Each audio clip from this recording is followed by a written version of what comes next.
한가위 연휴에 풍성한 하나님의 은혜를 다 누리신 줄로 믿습니다. 가족들마다 모여서 행복한 시간을 누리셨겠죠? 싸우셨어요?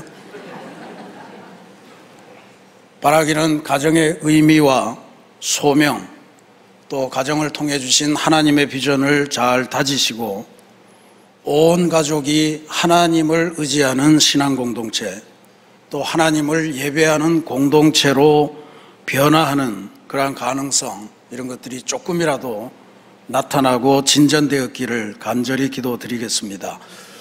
오늘은 우리가 특별히 기독교 교육 진흥 주일로 지키고 있습니다.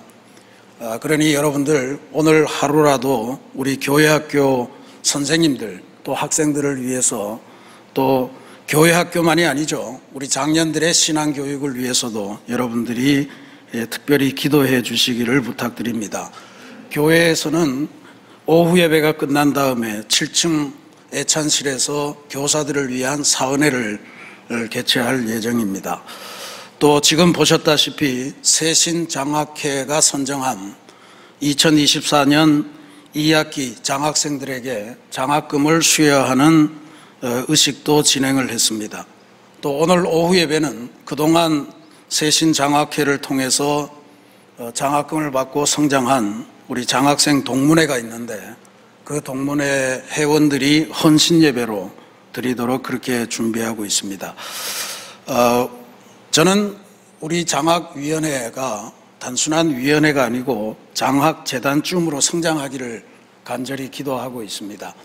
여러분들이 특별히 여러분의 가정의 경조사, 특히 사랑하는 분들을 하나님 나라로 보낼 때 그 뒤를 누가 이어갈까 하는 마음으로 우리 새신교회 장학회를 기억하시면서 특별히 기도해 주시는 그러한 결단을 해 주시면 고맙겠다, 다시 한번 부탁의 말씀을 드리고 싶습니다.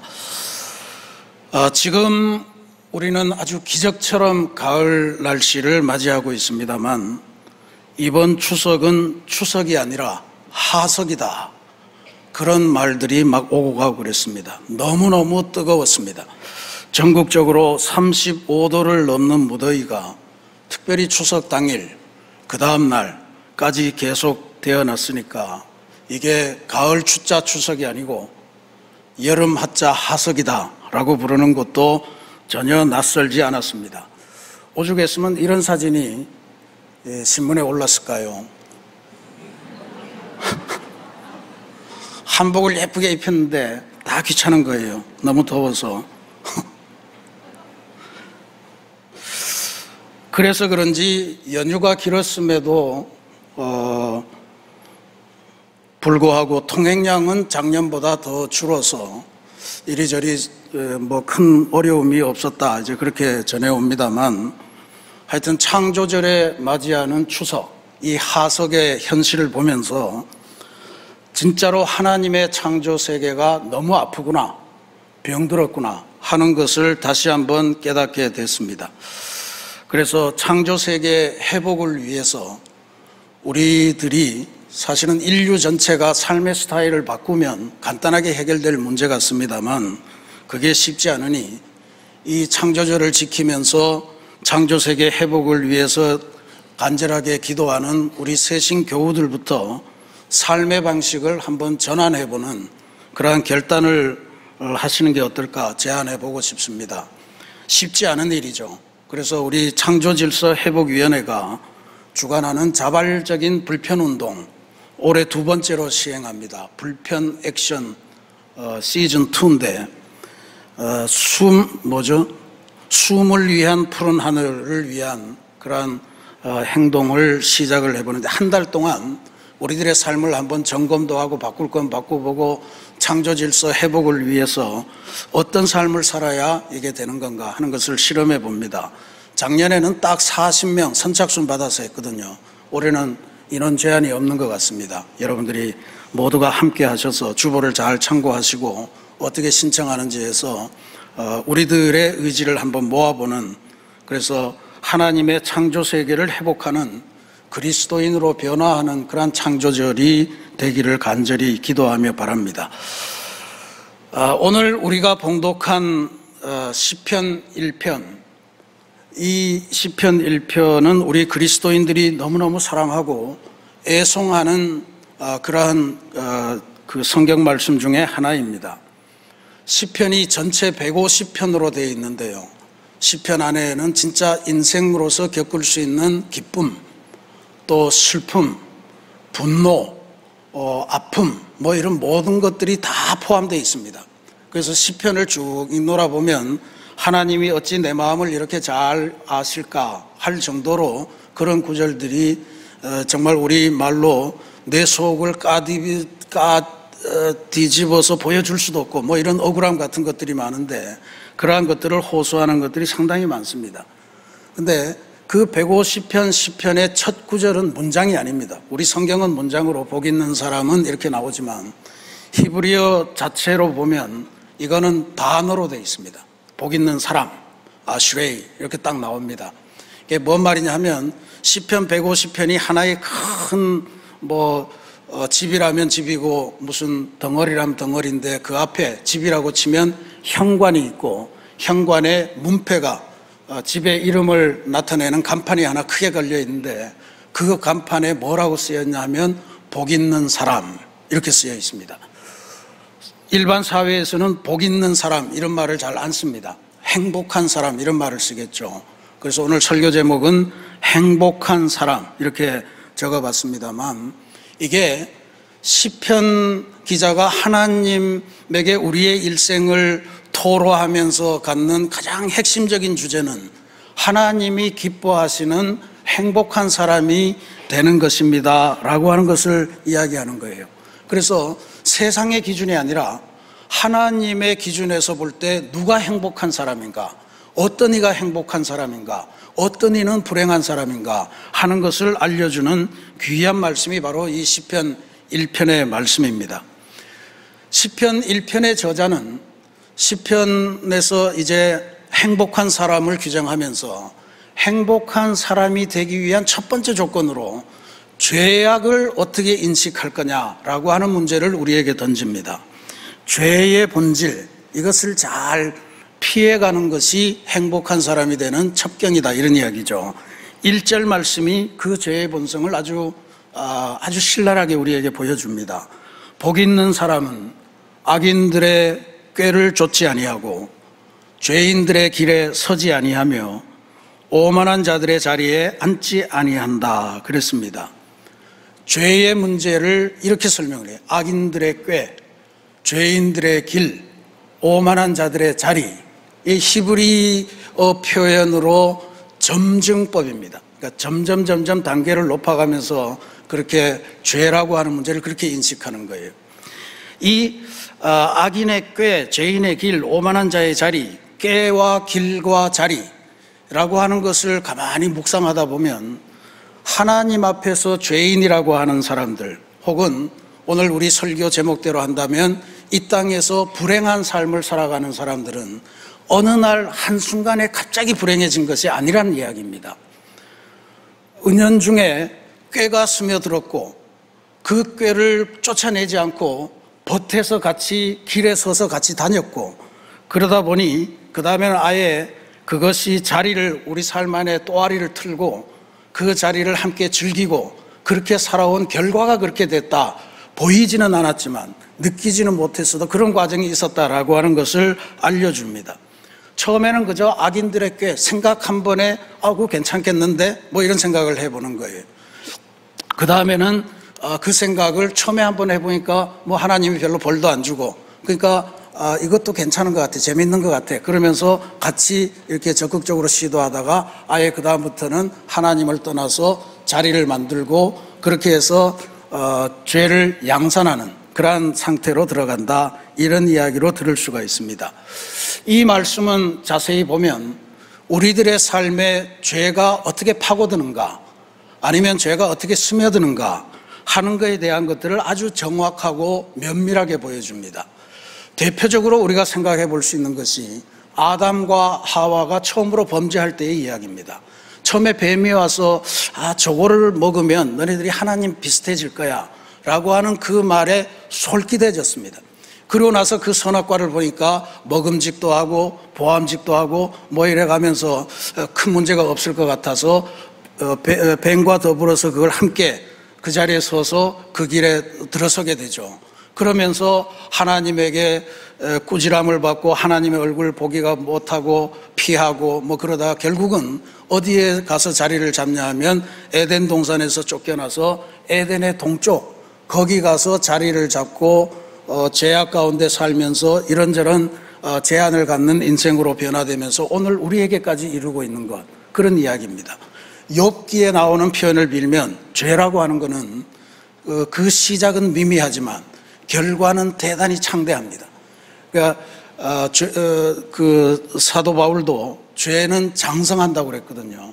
그러니까 이것을 우리가 무시하지 말아야 된다. 시편 기자가 행복한 사람이 되기 위해서는 죄의 출발, 거기에서부터 차단하는 게 필요하다라고 하는 것을 우리들에게 알려주는 것이다. 그렇게 볼 수 있습니다. 그래야 행복한 사람이, 하나님 앞에서 행복한 사람이 된다는 이야기입니다. 그러면 우리가 도대체 어떻게 연약한 인간인데 죄의 길, 악인의 꾀나 죄인의 길이나 오만한 자의 자리나 이런 것들을 피하고 행복한 사람의 길에서 흔들리지 않고 갈 수 있겠느냐? 이 가능한 이야기냐? 이게 이제 문제입니다. 요즘 행복의 기원이라고 하는 저서에 10주년 기념을 해서 다시 증보판을 내신 분이 있는데 연세대학교 심리학과의 서은국 교수님입니다. 이분은 심리학을 공부하는데 심리학을 공부하다 보니 심리학이라는 것이 사람 안에 있는 문제를 탐구하고 그 문제를 해결해 주다 보면 행복에 이르게 된다. 뭐 이렇게 돼서 행복을 주제로 하지 않는 것인데 이분이 오랜 동안 공부하다가 그게 아닌 것 같다. 오히려 행복을 주제로 하고 문제를 해결하는 게 더 낫지 않냐. 그래서 심리학에서는 금기시되는 단어라고 하는데 행복 심리학이라고 하는 분야를 만들고 개척했다. 그렇게 이야기를 하더군요. 그래서 이분은 실제로 우리가 삶을 살면서 행복이라고 하는 것을 어떻게 얻을 수 있겠느냐 하는 것에 대해서 사람들이 대부분 착각하는 요소 하나를 지적합니다. 행복은 마음먹기에 달렸어요. 이런 마음을 아무리 먹어도 행복해지지 않는다는 거예요. 그렇게 가면 곤란하다는 이야기입니다.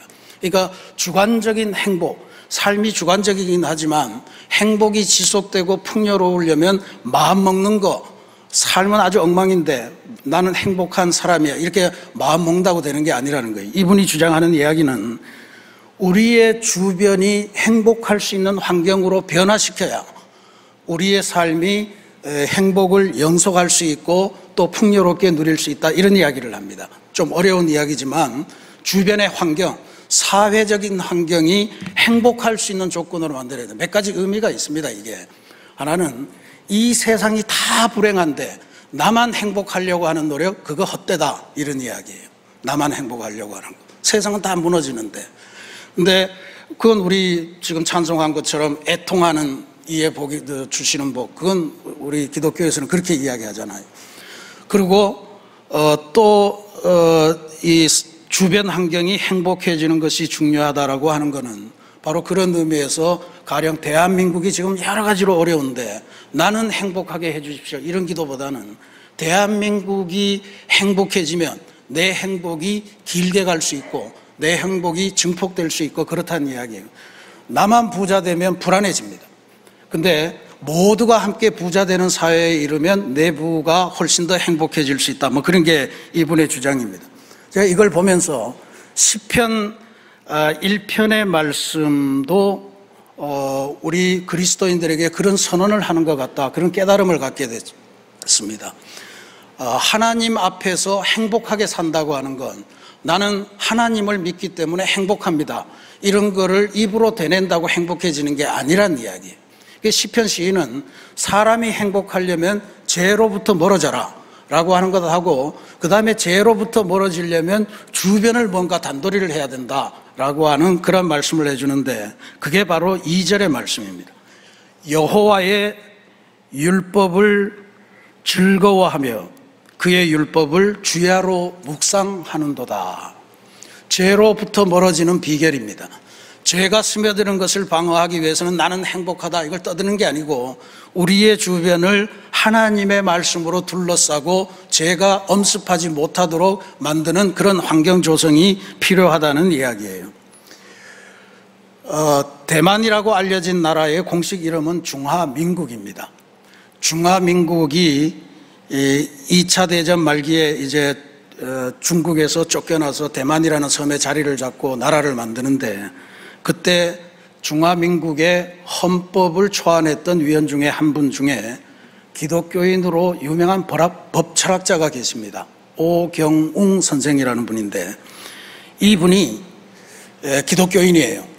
기독교인인데 시편을 묵상하면서 시편은 중국의 고전과 어떻게 서로 통하는가 이런 거에 초점을 맞추어서 중국의 사서삼경 온갖 사기 등등을 다 자기가 알고 있는 모든 걸 다 모아서 시편을 해석을 했어요. 그게 한국의 우리 선교사님이 축약을 해서 번역을 했는데 그게 시편 사색이라는 책입니다. 거기 1편을 이 오경웅 선생님은 우리는 행복한 사람, 불행한 사람 혹은 성경 표현대로 하면 의인과 악인 이렇게 나누는데 이분은 중국의 언어 습관을 빌려서 군자와 소인으로 나눕니다.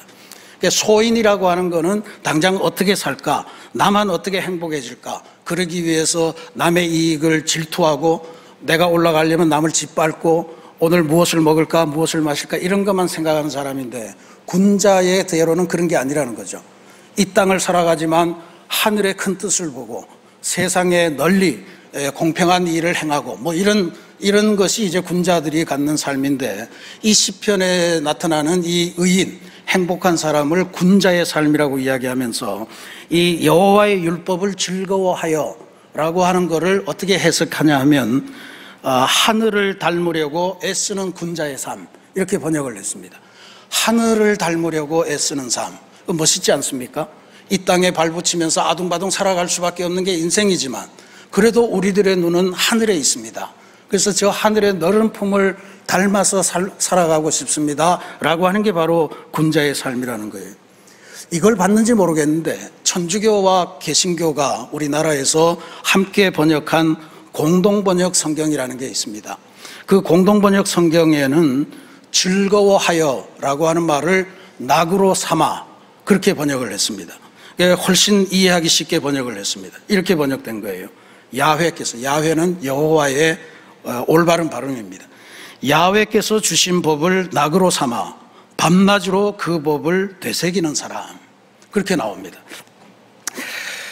하나님의 말씀을 낙으로 삼아서 낙으로 삼는 거가 구체적으로 어떻게 나타나냐면 밤낮으로 그 법을 되새긴다 이렇게 나와 있습니다. 이게 대단히 중요합니다. 조화도 해야 되고 또 그 말씀을 매일같이 곱씹어보고 뒤집어보고 그렇게 읽는 훈련이 필요하다 이런 이야기입니다. 묵상이라고 하는 주야로 묵상이라고 하면 우리가 흔히 눈을 감고 침묵 속에 머릿속으로 생각하는 걸 생각하는데 나나주에 보시면 묵상이라는 것은 원래 그런 뜻이 아닙니다. 히브리어 사람들 중에 이런 침묵 이런 게 존재하지를 않는 거예요. 낮은 소리로 작은 소리로 읊조리다 이렇게 나와 있죠. 그러니까 이거는 계속해서 뭔가 주절주절 되면서 하나님의 말씀을 읊조리면서 매일같이 살아가는 삶을 의미합니다. 요즘은 카톡이나 이메일이나 이런 걸 통해서 연애 편지라는 걸 아마 젊은이들이 쓸 것 같아요. 근데 이 자리에 계신 많은 분들 카톡이 개발되기 전에 손으로 직접 다 쓰지 않으셨습니까? 연애 편지를 받으면 그거 한번 이렇게 읽어보고 이 사람이 이런 생각을 갖고 있었나? 그리고 버리지 않습니다. 그거를 간직하죠. 그 다음에 간직하는데 어디다 숨겨두지 않습니다. 주머니에 집어넣고 아니면 교과서 속에 집어넣고 틈만 나면 열어서 봅니다. 틈만 나면 열어서 보면서 이 사람은 무슨 생각으로 이 글을 썼을까? 이 글을 쓸 때 이 사람의 마음은 뭐였을까? 이 구절의 참된 의미는 뭘까? 이 글씨체는 얼마나 공들였었나? 이래가면서 그 편지가 나달나달해질 때까지 들고 다니면서 그러다 그게 좋으면 결혼도 하고 그랬겠죠. 근데 지금 여호와의 말씀을 즐거워하여 그 말씀을 주야로 묵상한다라고 하는 건 바로 그런 삶의 태도를 말하는 걸 거예요.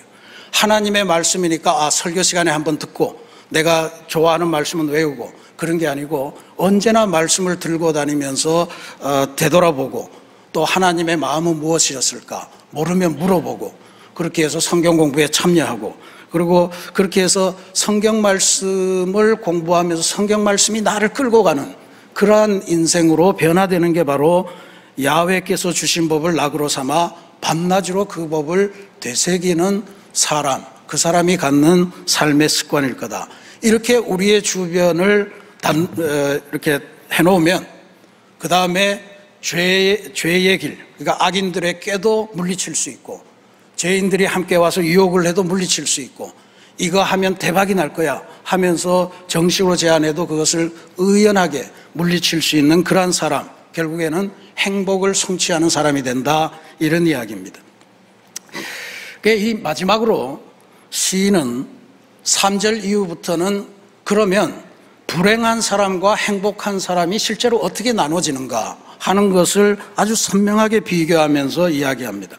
여기서는 복 있는 사람이라는 말 대신에 의인이라는 말을 쓰고 그 반대되는 경우로 악인이라는 말을 씁니다.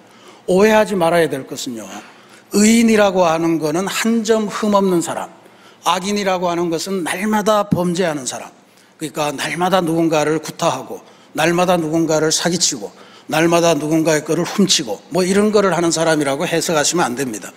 성경에 나오는 의인과 악인의 분명한 함의는, 의인은 내가 하나님의 뜻을 따라서 살겠다라고 결단하는 사람이에요. 못 지킬 때도 있어요. 그렇지만 나는 하나님의 말씀대로 살아가겠습니다 하고 결단한 사람이고, 이 악인이라고 하는 사람은 나는 하나님의 뜻은 필요 없어요, 내 뜻과 내 욕심과 내 야망대로 살아갈 거예요 라고 하는 그 사람의 차이입니다. 때로는 의인은 고난을 당하고 의인은 가난하게 살고 악인은 부자가 되고 악인은 권력자가 되기도 하고, 그런 게 세상의 법칙입니다. 그런데 성경의 이 시편 시인의 고백을 따르면 의인은, 행복한 사람은 세상을 살면서 목마름이 없는 인생이 된다 그랬고요, 시냇가에 심은 나무처럼 언제나 열매가 충분한 인생이 된다 그랬고요, 철을 따라 열매 맺고 그가 하는 모든 일이 다 형통할 것이다, 그렇게 정리를 합니다. 형통한다고 그랬어요. 형통.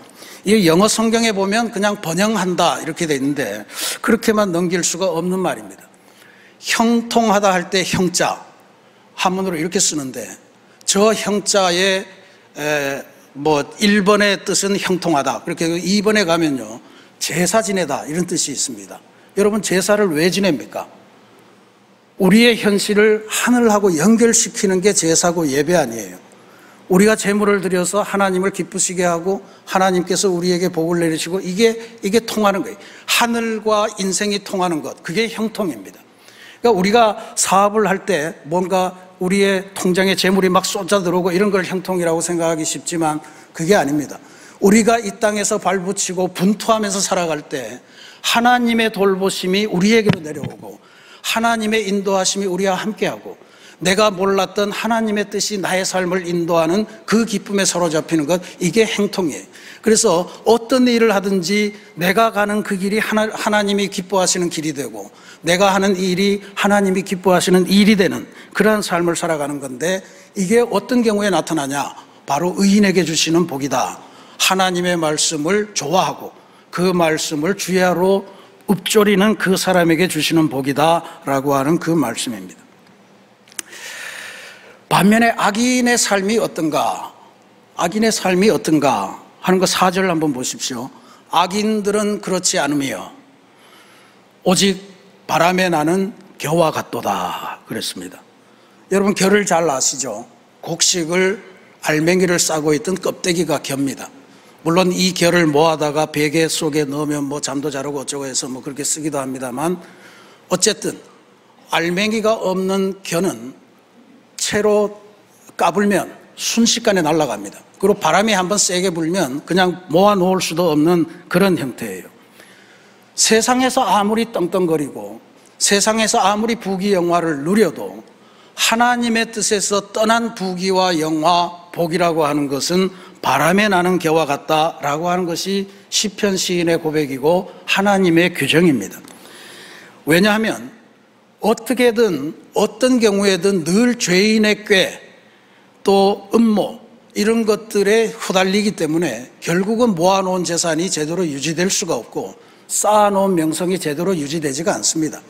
우리가 역사를 통해서 정말 높은 자리에서 권력을 누리던 사람들, 어느 한순간에 이전에 지었던 죄들이 드러나면서 갑자기 가문 자체가 힘겨워지는 그런 경우를 많이 보지 않습니까?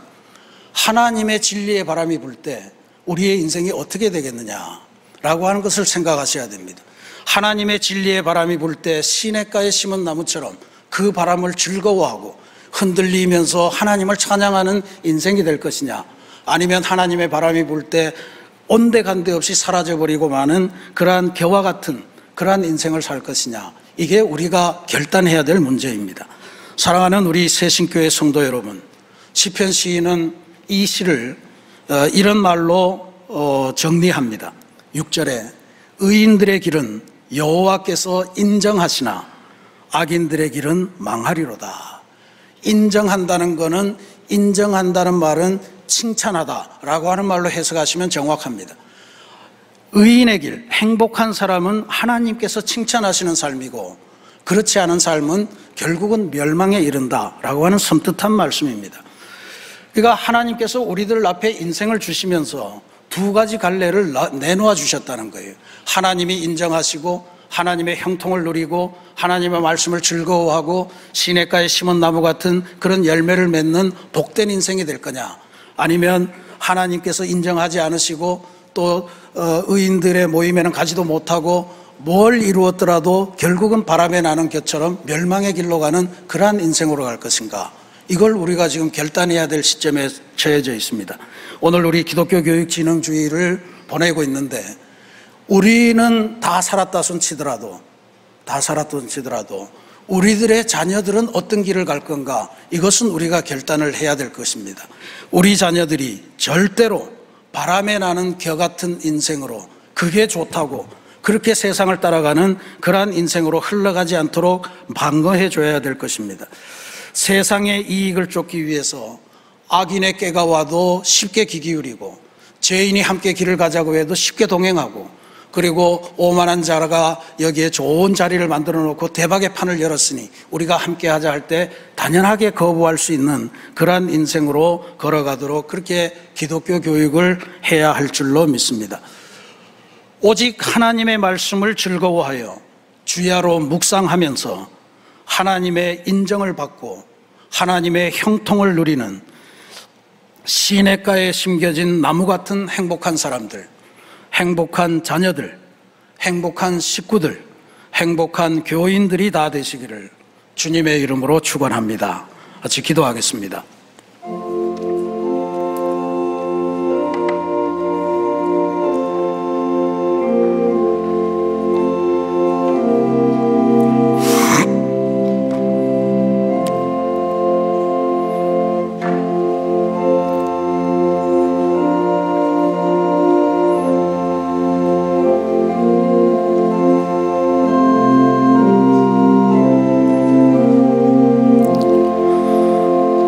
사랑의 하나님, 한가위 명절을 보내면서 우리들이 다시 한번 우리 인생의 행복을 생각해보는 기회를 가졌습니다. 그러나 세상의 기준이 아니라 하나님 보시기에 정말 행복이라는 것은 무엇일까 하는 것을 시편 기자를 통해 다시금 배우는데, 하나님의 말씀으로 우리 주변을 둘러싸고 하나님의 말씀을 내가 날마다 읊조리면서 그렇게 살아가는 삶의 환경을 만들어서 악인들의 꾀, 죄인들의 길, 오만한 자들의 그 유혹의 자리가 결코 스며들지 않는 그러한 삶이 바로 행복한 삶이요, 그러한 삶이 시냇가에 심은 나무 같은 그러한 삶이 되어 날마다 열매를 맺고, 그리고 하는 일마다 하나님의 형통하심을 누리게 한다는 것을 배웠으니, 하나님, 우리가 이제 인생을 살면서 절대로 바람에 나는 겨 같은 그러한 유혹에 빠지지 않도록 도와주시고, 특별히 우리들의 사랑하는 자녀들, 하나님께서 명하시는 행복한 인생, 말씀과 더불어 승리하는 인생으로 살아서 이 세상 속에서 늘 시냇가에 심겨진 나무처럼 살아 하나님의 진리의 바람이 불 때 그 바람을 즐거워하며 그 바람에 하나님을 찬송하며 그렇게 아름다운 여생을 보내고 그리고 하나님께서 허락하신 이 땅을 하나님의 나라로 변화시켜가는 귀하고 복된 행복한 사람이 되도록 인도하여 주옵소서. 예수님의 이름으로 감사기도 드립니다. 아멘.